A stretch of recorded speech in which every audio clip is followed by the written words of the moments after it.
Hey everyone, X Center here. Today I'm going to go over a few things about how everybody should have a YouTube channel, even if they don't think they should.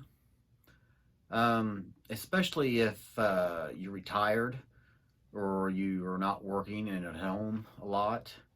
If you've got some kind of a hobby or something that you do that you enjoy doing, you should share that knowledge with somebody else because somebody else may not know how to do it very well and may want to learn it. And especially they're a retired person that's lived their life and knows how to do something in particular, share that knowledge with somebody, a younger person that doesn't know already know it.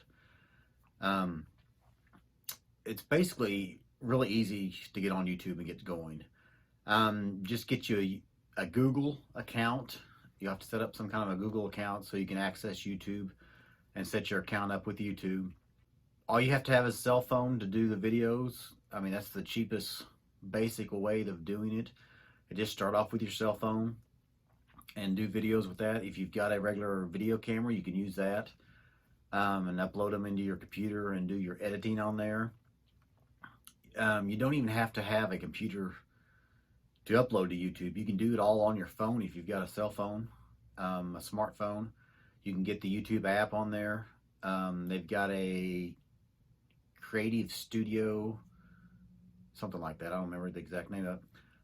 You can get their app on there and you can go in there and do your video editing on that. And you don't even have to have a computer to do any of it. You can do it all straight through your phone to get started if you want to. What I use is cell phone to do my video editing or my video recording because it's easy to do and I can just pull the files right off my phone and put them on the computer and I can do all my editing and everything on the computer. I find it easier to edit on the computer than it is on the phone because you've got a bigger screen and you've got better software you can use. I use VSDC. It is a free editor.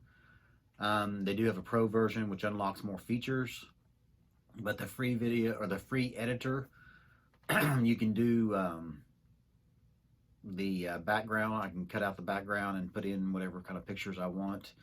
I've got my green screen here that I can put in different things in the background, and then you can use that.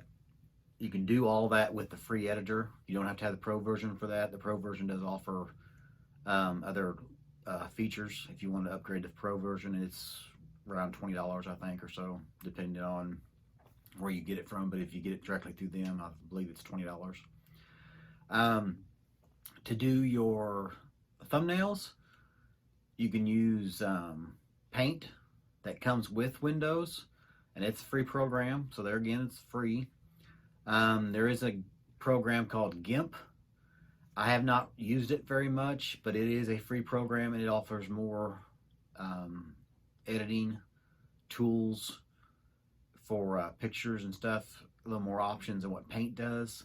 And it is free. It does take a little more learning to learn how to use it than the Paint program. The Paint program is just basically straightforward and it's basic. I mean, it's really basic, but if you just want to do a basic thumbnail for your videos, you can use the Paint. There's several other free resources out there for video editors to editors for your pictures, for your thumbnails. It's really simple to get started on YouTube. If you got something that you're passionate about or a hobby, go make a video about it, show tips on how to do it, and just get out there and do something. It's easy. There's all kinds of free resources out there. You can even get on YouTube and watch different videos on how to do different things, on how to make your videos better. I may post some more on here later on, but this video is basically just to get you motivated and get you started. It's easy to get started. Just get out there and do it. Hey, thanks for checking out the video. If you want to see more videos, just click over here and check them out. Also, please subscribe to the channel if you want to see more videos like this one. Share with your friends, like it, and remember to strive to be the person your dog already thinks you are. Until next time.